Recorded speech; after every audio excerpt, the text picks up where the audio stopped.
In this video, we'll be reviewing how to connect your social media accounts to your RealLyft Social Planner. The first step, now once you've logged in to RealLyft account, go to the Marketing tab and click on the tab. And this will take you to the marketing landing page. Click on the Social Planner, and if it's your first time on Social Planner, you're going to see this window. Now from here, you'll be able to select the social media platforms that you want to link. And you have a choice of Facebook, Instagram, Google My Business, LinkedIn, X or Twitter, TikTok, YouTube, and Pinterest. Now the goal is to connect as many of these as you can.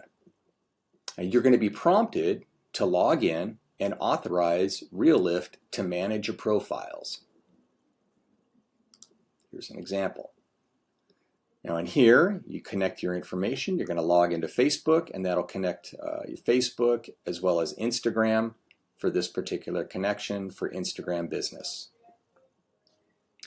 Now you're going to repeat this until you have all your desired accounts connected. Now once that's done, you're all set to start creating and scheduling posts directly from the platform. Now we're going to see you in the next how-to video.